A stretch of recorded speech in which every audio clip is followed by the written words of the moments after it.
Hey everyone, Austin here again with another Let's Play video. Today, as you can see, it's going to be Thunder Force 5 for the Sony PlayStation. This is the follow-up to Thunder Force 4 from the Sega Genesis / Mega Drive by Technosoft.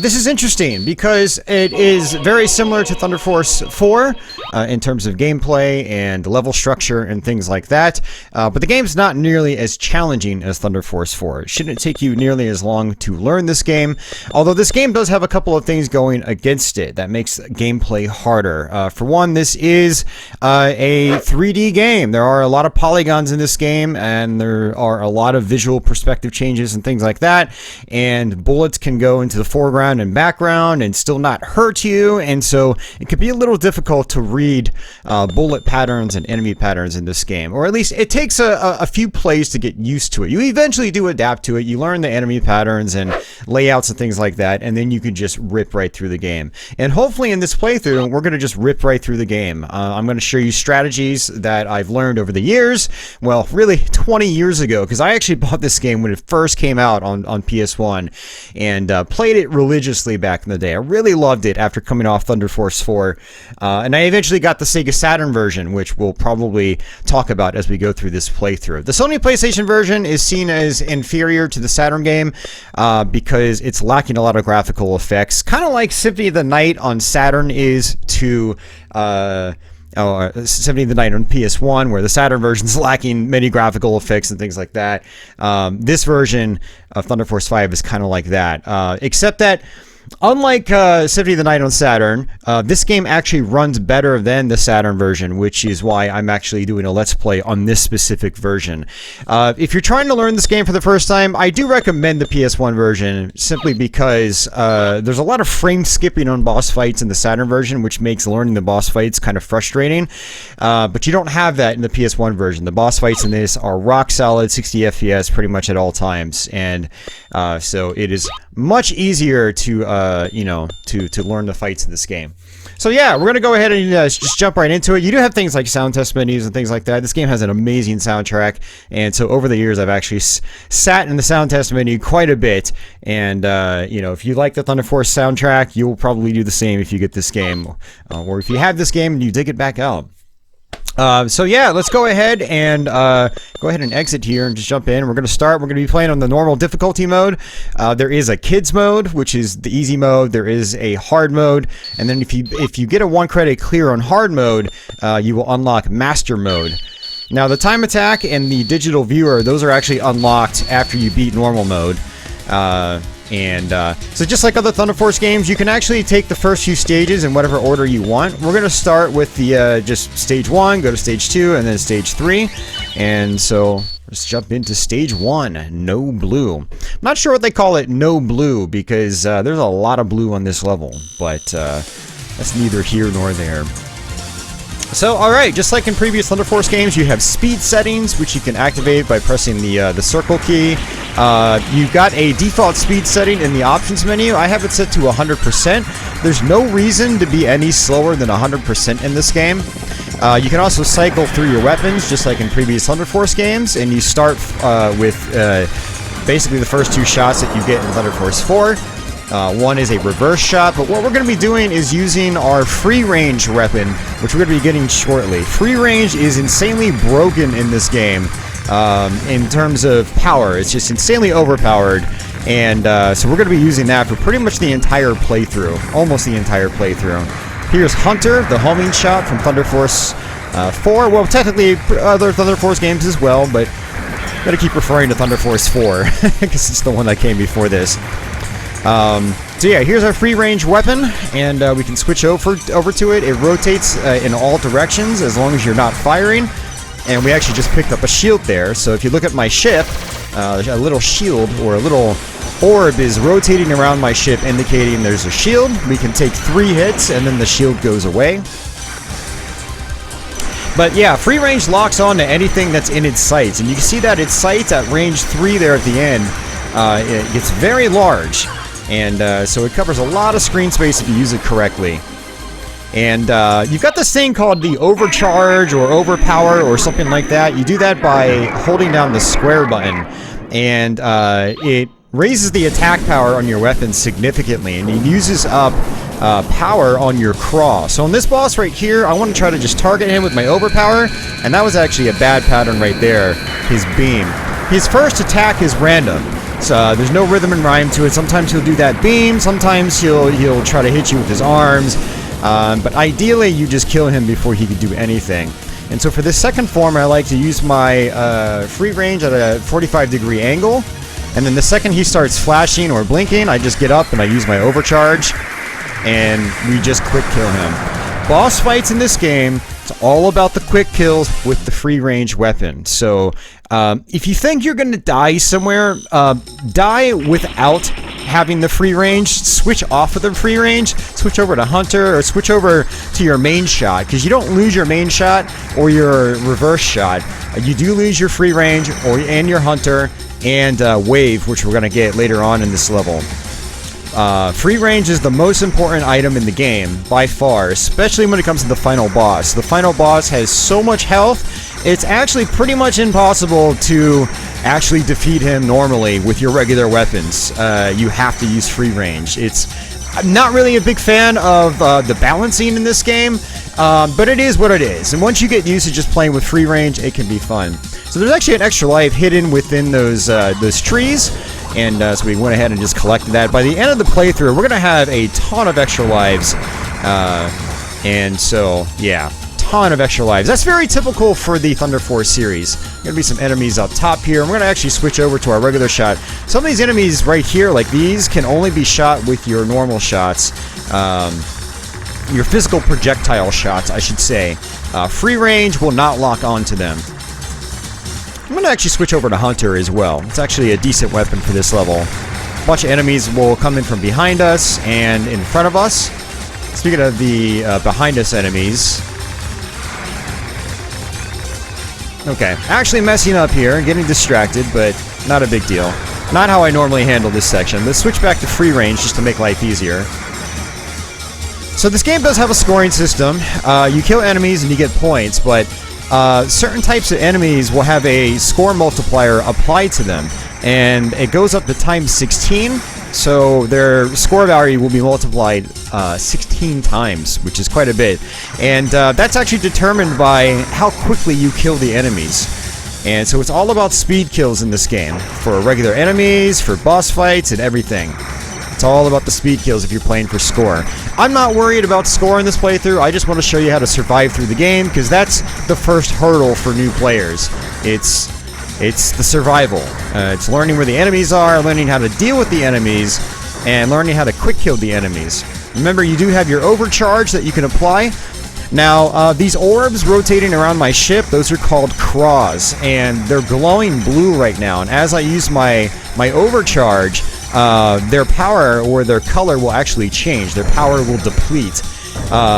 When their power is fully depleted, the crawls will turn tiny and they will turn red. And if the crawls take a hit when they're red, they'll actually get destroyed for good. You'll have to pick up another crawl to replenish it. Crawls will actually absorb bullets, just like prior thunderforce games. So it's very good to know how to, slam them into bullets to absorb them. But for this guy, again, it's all about the quick kill. I'm going to get somewhat close, use my overcharge, and I'm going to kill his arms first, starting with the top ones. That's 2, and then move to the bottom ones quickly, and then just kill his back. Boom, just like that. And there we go.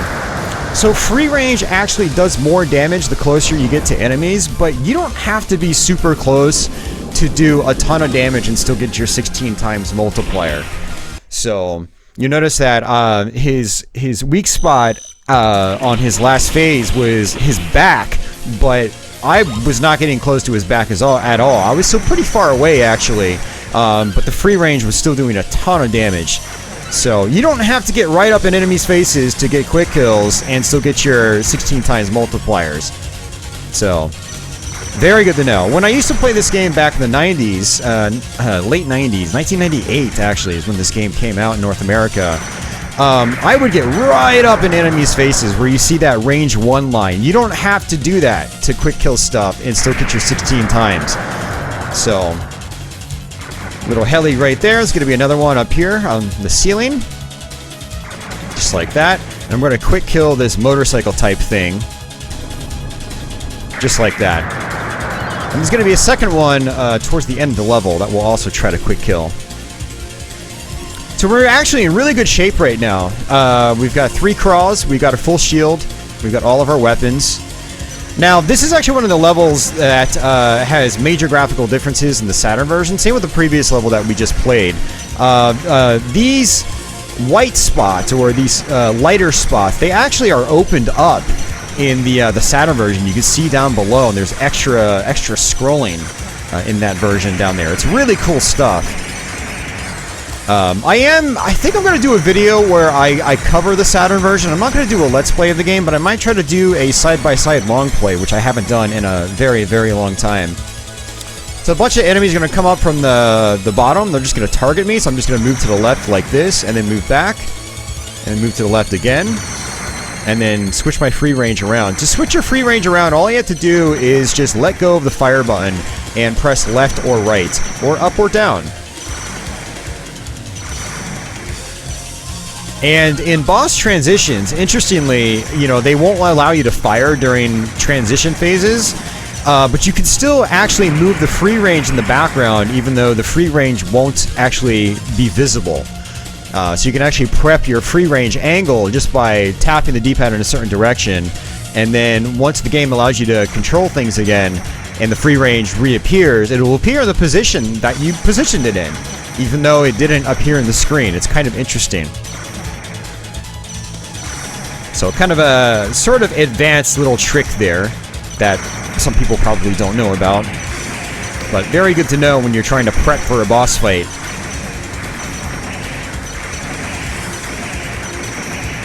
Alright, here's the other bike. Got the quick kill on it, very nice.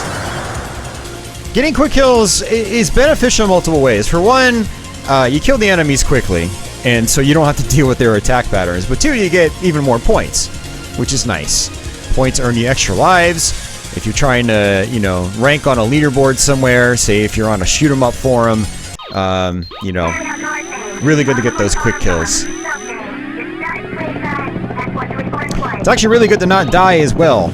But I'll talk about that later. So for this guy, I'm going to angle my free range at a 45-degree angle. I hit him from down below. And now I'm going to get up top, grab this crawl right here, and just shoot him vertically. Okay, used up a lot more energy than I wanted to, but that's okay. So there's going to be another crawl that appears. I'm going to hit this guy in the face, but I have to watch out, for his laser attack. I wasn't expecting him to do his laser first. That can happen, but then he can also try to grab you. So you got to watch out for his grab attack as well. I wasn't expecting his laser to be the first attack. That's the thing about these bosses, is even when you learn their patterns come out, you know, at random times. It's, you know, they don't always do the exact same set of patterns every time you fight them. I've actually had fights with that guy where I've actually played the slow game, and was trying to take my time, and he didn't do the laser once on the fight. It's kind of crazy. So yeah, there is some randomness to the boss patterns, so you've got to be careful about that if you're trying to survive in this game. And it looks like I actually took a hit with my shield. Hopefully, I actually took 2 hits. I took one on the previous level, and I took one just now, which you can see my shield is red. So this game has a lot of like danger arrows, basically telling you where enemies are coming from. So that's why I said this game, I think, is a little more welcoming to newcomers, simply because half the enemies in the game tells you where they're coming from. So there aren't surprises like there are, or at least not as many surprises as there are in previous Thunder Force games. That was one thing in particular that made Thunder Force 4 especially difficult, because enemies would come in really fast in that game, and they would just come in unannounced. You know, no arrows pointing you where the enemies are coming from. But this game does. Even if you crank it up to hard mode, it still tells you where, you know, a lot of the enemies are coming from. Now, hard mode does introduce new enemy spawns, so you do have a few more enemies to worry about on hard mode. Overall, hard mode's not really that much more difficult than normal mode, though. I did play it last night and almost got a 1 credit clear in my first try. I had died at the final boss and lost my free range, which kind of like put me in thunderforce jail. So I wasn't able to actually beat the game because of losing my free range. That's why free range is so important in this game. Alright, so we're going to cross through here and alarms get a sound. And we need to hit the sort of white polygon object that comes out. So that's what our target is. The other targets, you can't do any damage to them. They shoot lasers out and they target you. Let's go ahead and trigger that one. And got it again. Very good. Didn't really have to worry about those guys. We're actually getting really close to the boss fight now. So we're going to use wave on this part. I actually like wave here, because wave cuts through walls, and it'll cut through all these objects at once. Free range actually does not do any damage to these things, unfortunately. Now, I used my crawl power a little there, my overcharge, which again, you know, eats into my crawl's energy. I kind of want to save my crawl for the boss. I don't remember if I actually get another one before the boss.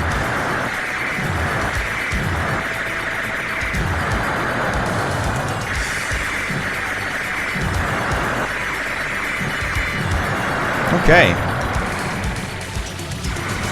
Wave is... Okay, we do get another crawl there. I should have actually used my crawl then to destroy all those blocks. So for one, it's satisfying, and two, we get extra points.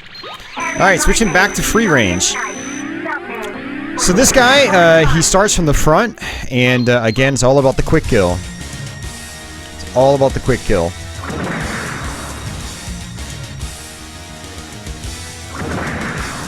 There we go. Quick kill in his first phase. Now he's gonna go behind us, and again, quick kill again. And you want to wait until he starts flashing. Otherwise, you just end up wasting your energy. Now we're gonna position it at a 45-degree angle, and it's gonna stop. And when it stops, it actually pushes us forward. I've got no control right now. See, there we go. You gotta be careful about that. If you get close to the guy, it'll actually push you right into the boss. I've actually died to him that way before. Alright, so now what we're going to do is try to kill these two objects down here. He does a sword attack, so we just move over slightly. And then that's it. And then back again. Grab the crawl. Another 45-degree angle. And now he's going to do a panic attack. So we're going to come on up here. I like to come up here to the top. The first time you play that, that is bound to catch you off guard, and it is bound to kill you. This game has a lot of surprises like that, just like previous Thunder Force games. Alright, so now we get sort of this mega ship, and we get to, hopefully we'll take it through the whole level. It's got its own separate health bar, so it's no longer one-hit kills.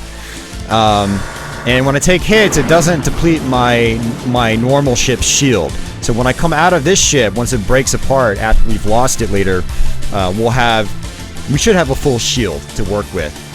Now this is a really cool level because the ship from Thunder Force 4 that you play as in that game actually reappears here, and the title screen music from that game actually plays as the boss music. It is so awesome. Duel of Top is the name of the tune. Now we can switch weapons. We got this behind the back shot right here, but we're going to be using this forward shot for most of this. Now what's actually kind of nice is you can use the back shot and then quickly switch back over to the forward focused shot. But I want to take care of these bigger enemies. They are the most troublesome with their laser shots and things like that. We're getting relatively small points here for picking up all these extra power-ups and whatnot. Nothing too terribly special score-wise. I think you get way more points for actually getting times 16s on the enemies. So if you're playing for score, the power-ups should be secondary. There's a shield.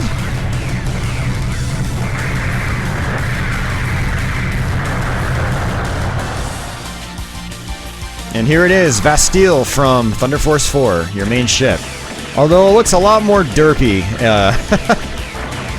But it's still really cool. I really love the throwback to the previous game. Thunder Force 4 is actually one of my favorite 16-bit shooters, period. It's definitely up there as one of my favorites. For many reasons. Great gameplay, great graphics, amazing soundtrack. And I love it when developers pay homage to things like this. What I'm going to do is actually intentionally lose this. Oh, I failed. Oh, I failed so bad. So, I wanted to actually break off of this ship so I can get the quick kill on this boss. But now I'm not going to be able to get the quick kill unless I intentionally run into the boss. And I'm not sure how I feel about that. I might try that, actually. I think I might actually try to run into the boss. Or, you know, just try to fight him normally. And see what happens. Okay, there we go. Alright, free range. Got him. Good. That's exactly what I wanted. I wanted to get the quick kill. And I did not want to lose my shield as well. Here's another crawl right there. So this second phase is also going to appear behind me. And there are multiple scoring opportunities here. I can try to blow away the, you know, the big pods, but I'm just going to go for the center part, which is the main weak spot. Notice you can still move your ship forward and backwards, even though the camera's rotating around.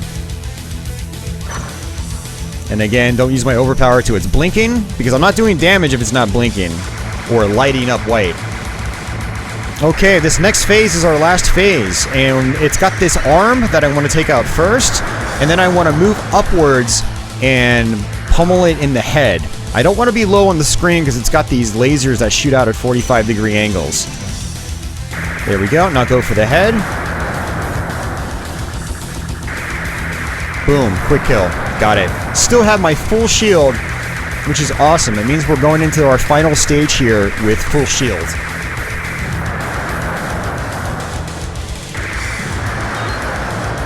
Now, if you lose your shield on this level, fortunately, there is actually another shield that appears at the end of this final stage, right before the last set of bosses. Now, this game does have some full motion video. You'll notice that I didn't let the introduction roll out. It's because there's a lot of chatter in the introduction, and that would just clash with my talking. So, yeah, unfortunately, you guys won't be able to see the introduction on this playthrough, but it is what it is. It's actually nothing special, honestly. I don't know. It's just, the story in this game is a little weird, especially coming after Thunderforce 4. I do like the other introduction it plays after the main intro, though. It's more of a traditional Thunderforce intro, which is much better. Yeah, looking forward to actually going through the Saturn version of this game again. I haven't played the Saturn, or haven't beaten the Saturn version in like 20 years. I played the PlayStation version the most back in the day because that was the first one I got. You know, Working Designs brought this game over under their Spaz label, I believe. I think it was one of the games they brought under the Spaz label. It was their label they used for, you know, action games and shooting games, arcade-style games. Raystorm and Ray Crisis, I think, got those labels as well. Same with Sega Ages Volume 1 on Sega Saturn. So these guys, you know, the first one will actually just come straight at you, and you can just use your overcharge on it right away. These other two, the red and the purple ones, they kind of, you know, float around the screen a little bit, and they're a little bit harder to quick kill. I don't remember how to get a times 16 on them, but, you know, as long as I get rid of them quickly, that's really all I care about right now. I'm not really playing for score. I will, you know, try to work with scoring opportunities if I can. But, you know, for the most part, it's just all about survival and showing you guys how to get through this game. So these little circular rings, when they line up, they shoot out a laser. So what I like to do is let them shoot the laser and then just move around. Still have 2 hits on my shield, which is nice. And we've got these red triangular objects that actually shoot lasers out. Hunter is a better option for these guys, but, you know, as long as they don't take a hit, it's not a big deal. Alright, so there's this, I don't even know what to call this thing, but we just try to get the quick kill on it. You don't get the quick kill, it's got some nasty patterns. So you can see how Thunder Force 5 can be made to be really easy if you're all about those quick kills. And the thing about the game, which I'm not a big fan of, is the scoring system. It actually entices quick kills, which means it entices you to kind of not really play the game. Or at least, it entices you to play the game in a very cheap way that makes it way easier than it would be if you play it normally. Yeah, if you play the game normally, if you're using your regular shot or hunter the whole playthrough, you're going to be seeing way more enemy patterns and way more bullets, and the game is way more challenging.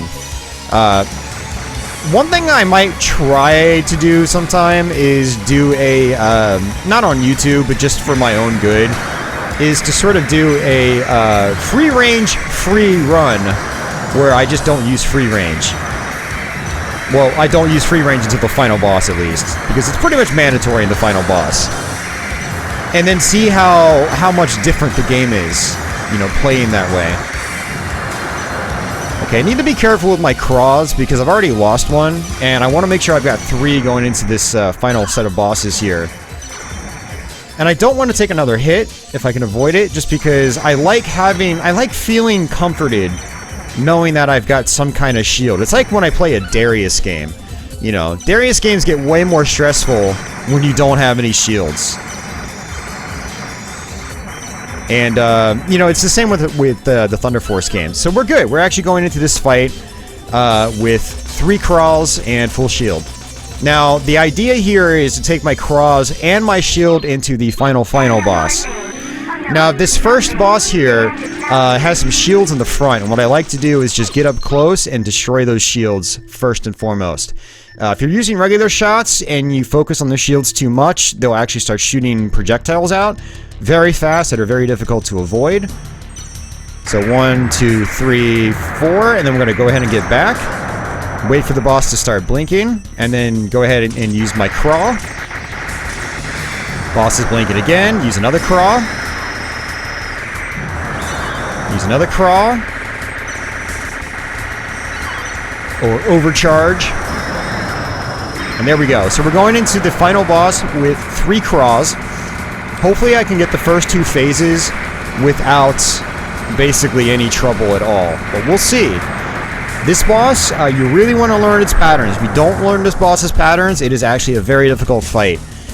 Fortunately, when you continue at this boss, it just throws you right back into the first phase of the boss. So you don't have to go through the whole final level again, so you can actually use that to your advantage. Use your extra credits to practice the boss. And that's exactly what I did. Actually, just last night, I hadn't beaten this game in decades, and in just a couple of hours of practicing, I was able to get back to 1 credit clearing the game. In particular, just by learning this guy's patterns. So we have to hit his head, and we're going to use the overcharge the second he starts blinking. So boom. We're going to get back a little bit, and then boom. Phase 1 down. Got the quick kill on phase 1. Going to try to do the same thing on phase 2. Get close. Charge. That's a tough attack to avoid. Alright, got it. So now we're on to phase 3. Got a new crawl. And if I take a hit... Oh, I did take a hit, actually. Let's get behind him. Yep, I died, and that's actually fine, because now I can use free range. And I'm ready to get behind him. He's going to do a sword attack.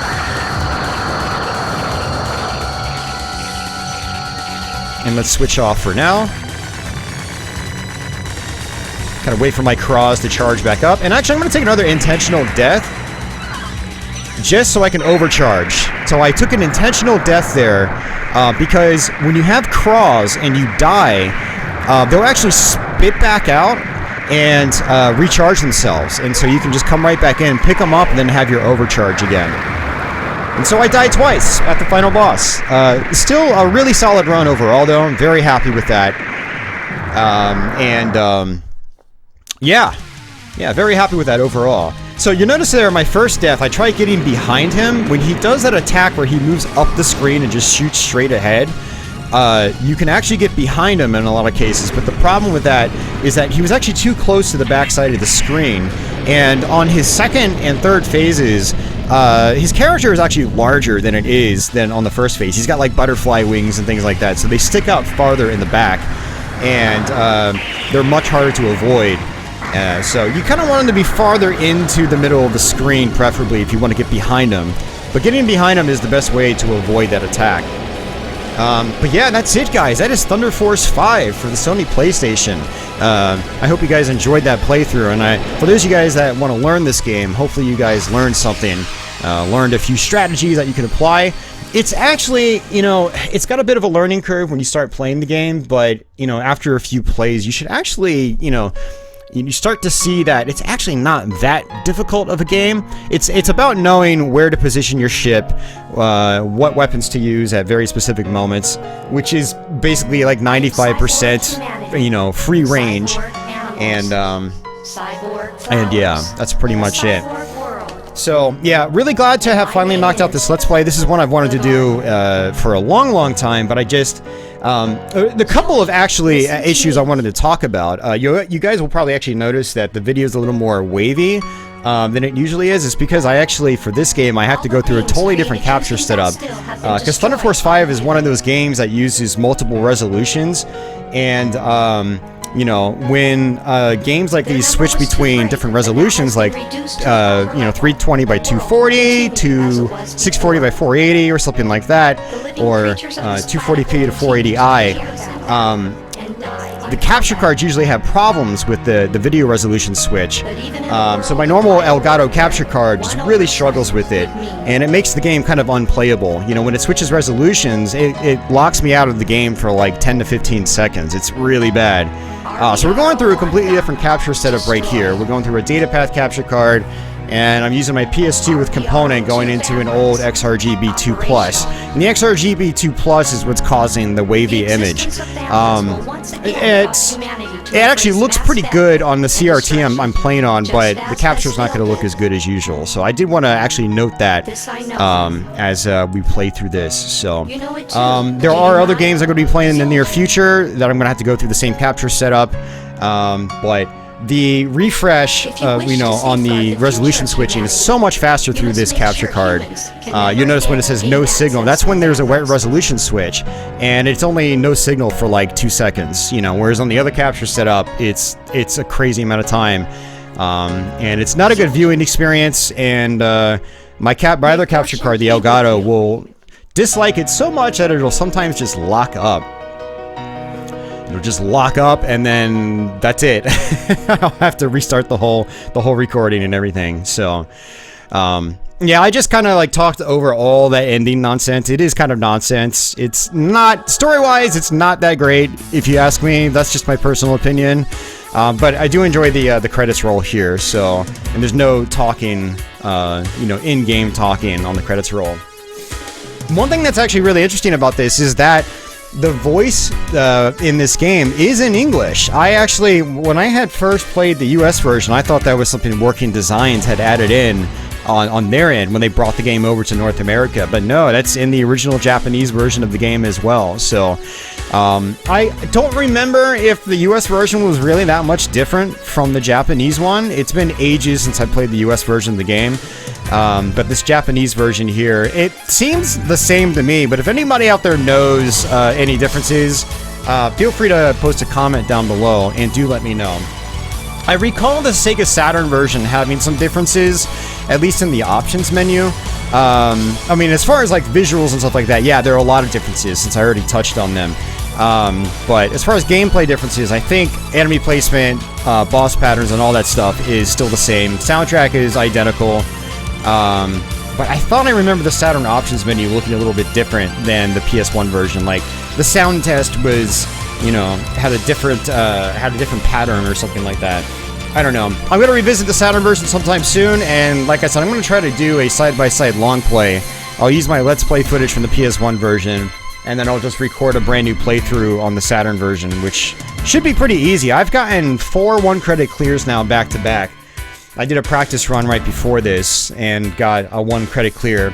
And last night when I was practicing over on Twitch, I got 2 1-life clears on the game. Got really lucky on that final boss. So, but yeah, let's go ahead and enter our initials, and then I will get out of here. So, yeah, I really hope you guys enjoyed this playthrough. Yeah, I hope you guys learned something. Hope you guys enjoyed it. I enjoyed relearning the game to be able to do this. I'm going to try to revisit the older Thunder Force games soon. I want to do a re-up of Thunder Force 4 on the Sega Mega Drive, or Lightning Force on the Genesis, and then I want to eventually do Thunder Force 2 and 3 as well. And, so let's see what ranking we're at. Put me at 4th place. Okay. so in line with my other score rankings, I'm still bitter about G.I. Joe on the NES. That game put me through utter hell. I had actually posted that game the previous week. So SUX. And there we go. And you'll be able to see my overall ranking there. Yeah, so I've gotten 4 1cc's now. No, yeah, 4 1cc's. And yeah. Alrighty, folks. Well, that's going to do it for me. Hope you guys enjoyed this one. If you liked the video, please give it a thumbs up. If you think it's useful, actually, and you know other people trying to learn this game, feel free to share the video. That helps me out a lot. If you're new to my channel, consider subscribing. I do a lot of shoot 'em ups and a ton of Let's Plays. And I've got a lot in my back catalog and many more to come. For everyone already subbed, thank you for your continued support.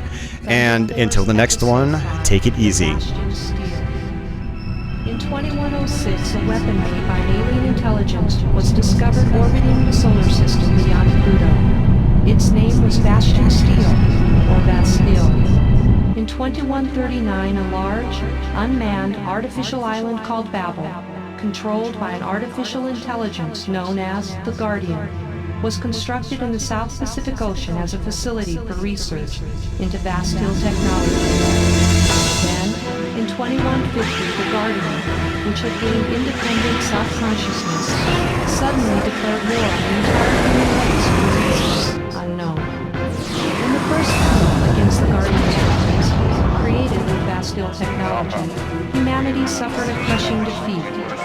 Then the Special Flight Squadron, Thunderforce, formed for the sole purpose of destroying Babel and the Guardian, a commenced operation in a last desperate struggle.